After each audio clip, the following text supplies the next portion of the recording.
Good afternoon. So, this is going to be my first take of reviewing the first chapter of The Promised Neverland. So, let's get started. So, The Promised Neverland is a manga series that was created back in August 2016. So, it's a while back, it's been around, and I guess that it didn't reach the audience very well until the anime got aired last 2019. So having said that, I didn't read the anime. I didn't watch the anime right away when I discovered that it's one of the series that's out there, and instead just pick up the volume from my public library because first I want to know the original source material, which is why I read the manga series first before ever watching any anime. And picking up the first volume, it has this wonderful stylized version of adventuristic cutesy children that's in the first volume's cover, and it's very intriguing and interesting to know that this has been around 3 to 4 years that's targeted towards children using manga media or manga readership. And it's interesting to know that it has exceeded the expectations. I mean, the anime has exceeded the expectations of the audience, and so I was curious. I want to know what it's about, and I'm very excited to have picked up that first volume in the of the manga about over a month ago. And so moving forward, I see this picture picking up the V's media. I see this colored picture of children whom I know nothing about, and it's a very inviting feeling that it's gonna be a wild adventure because it must be very interesting to know that this series has gotten popular in just 3 to 4 years, and I want to know what's the reason. And reading the first chapter is, oh my gosh, I didn't see that. It's so interesting to know that this chapter, the first series of the chapter, just had this tension build up and suspense around it. And a reader who's going blind to this series wouldn't even suspect that big reveal is on on the first chapter immediately. And so let's discuss this. What is The Promised Neverland about? The Promised Neverland is about a group of orphan kids who live under the care of a figure who they call as mom. And it started out fresh, fun, and very lively, and definitely very childlike. Like, who would have thought that it's this wonderful to start a series, or it's this like, how can I say this, it's very interesting to show what the readers, the author has in mind, or the authors have in mind. And so it came out to me as something of a childish version of Peter Pan, because that's what the title reminds me of. That's what the title reminds me of. It's a version of Peter Pan's story. Because remember, Peter Pan, he's in Neverland, he has these lost boys, and he has Wendy. And so that's what I expect when I pick the series. But the series starts off with introducing us to these kids that I know nothing about. And they just live in an orphanage with a happy home, happy life, happy mom, and happy food, good food. But then, coming to the middle of the series, who would have expected that they're getting their substitute education through tests? And the tests are basically series of questions that are logical or analytical, and they're just 11 years old, or 11 and under, or whatever. But they're 7-year-old kids. It's mentioned in the story that the eldest kids are 11 years old, so there has to be some kids who are 7, 6, 8, or whatever, who are taking logic questions for their exams because they're using it as a substitute of education. Like, what the heck? Where's the school system here? Why don't they go to school? That's my first thought. Why don't these kids go to school? Why don't they have like normal education? yes, I understand it's the parents' responsibility, but then there are no parents here. There's only like the mom who's the caretaker. And so I just bypass that and just move on with the story. Because these kids, when they took that exam, they're really freaking serious. Their eyes are wide open as to concentrating on their answers on the exam, or on their, like it says on the fan translation, the litany of daily exams. And I have to search or google the word litany because I don't know what it means. And I realized that litany is like repetitious prayer, or repetitious thing, like, as you know, when you pray, it's like a daily thing that you do with dedication. And I believe that's something, as to the meaning of litany, or that's the definition of litany when I took at it in the manga's context. And so, having read that, it's established that the first chapter has 55 pages, and there are three characters that got the top scores or the full scores of the test, who are Norman, Ray, and Emma. And it's interesting to know that there's going to be at the very least three. This is not a manga series where there's just only lovers or two characters who are introduced, but three main casts. That's our magic number. And how the author manages to showcase the skills or the abilities of these kids just through the first chapter is amazing. They emphasize the game tag and chess and strategy, or games like that, and I was wondering, where is this going to? I am coming in blind with the series and knowing nothing about it. Just, just I've seen posters, I've seen the anime poster, I've seen the first cover of the volume. I want to go blind on this series because I want to know nothing about it. I want to dive into it deeper, and I will dive into it as I go on. But initially, the first stage, when I read this over a month ago, I want to be surprised. I mean, that's my intention why I'm reading this manga in the first place. And also, the reason why I'm reviewing it is because I want to get that level of suspense or surprise. And with that in mind, I want to say that I was really flabbergasted when I realized that they cannot go out. Like, what the heck? Why can't they go out? Think about it. The mom needs to buy food from the grocery to get their food supplies, right? Or their clothes. But why can't the kids go out? Yeah, sure, they don't have the need to go to a school because they have their quote unquote substitute education through their litany of daily exams or tests. But then there are 2 pages on the manga of the first chapter where it's discussed that they cannot go outside the gate or outside the fence because I took it as something that's forbidden to them. They cannot go outside because, oh, they're forbidden in going outside, they're not allowed, or I don't know. But it's established that they cannot go outside.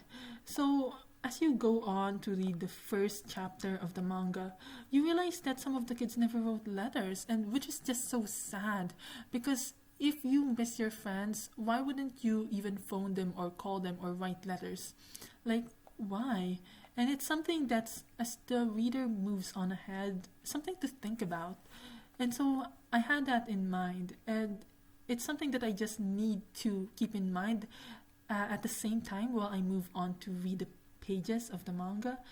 And I don't know, like moving on ahead, it kind of got boring for me because they're discussing about these things like strategy, mind games, or whatever, or like things like chess. And I'm not a manga reader who is enthusiastic about these kinds of things when I read manga, because in a manga the things that I look for are adventure and challenge and romance, those kinds of stuff, or even drama. But then it's something that bored me when I was reading it. I don't know, maybe that's just the type of reader that I am. I want the suspense or action to happen immediately rather than later on. And so it kind of quite got boring for me in the middle until I saw the panel when I realized that one of the kids is going to be adopted. So my first thought of that is that, yay, they're going to be adopted. They're going to have parents finally. Because having one parent for 11 years of your life, like the mom or the caretaker, it must have been very tiring. Like, sure, yeah, you have your friends or siblings or kids to play with, but it's so different, like with having a family member who's going to be on your side. But I guess these kids grew up together, as they mentioned in the manga that they did grow up together without knowing any adult in their lives, and that's kind of quite disturbing, because if you're a kid who is being raised with other children up to 11 years old and you've never seen another adult in your life, makes you question, like, what's up? Why can't we see the outside world? Why can't we go over to the gate, to the fence, or nearby the forest? Why can't we see other adults? And that's very weird, coming to terms of it.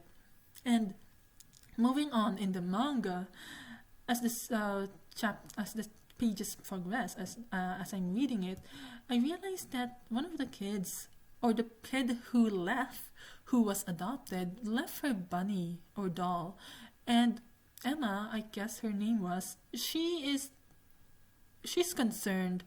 She needs to return the doll to her friend, and one of the guys, I think his name was Norman, he helped Emma get out. He picked the lock of the door, I guess, because the mom or the caretaker has to lock the kids inside so that no burglary is going to have to happen in the orphanage.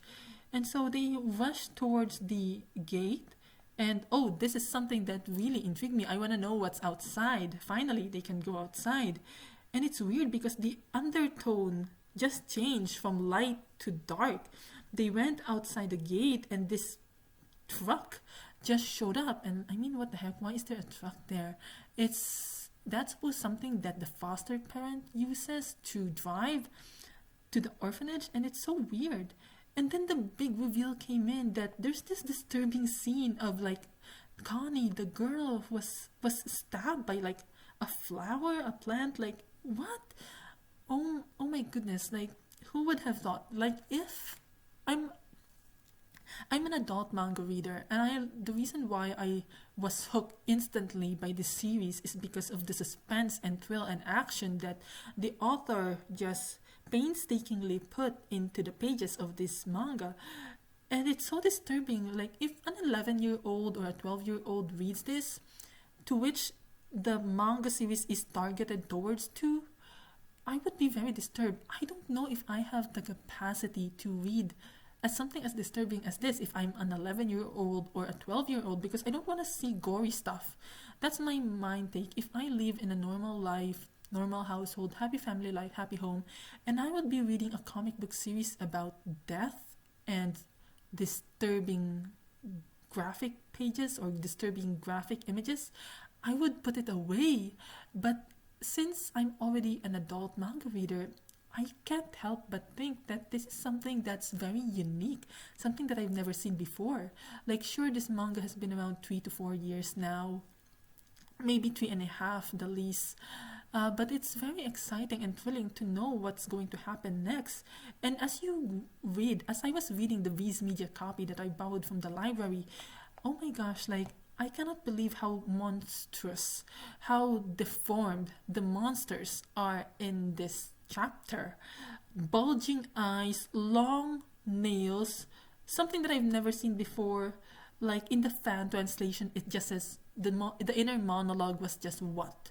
But then the inner monologue of the characters in the English translation of Viz Media says, what is that?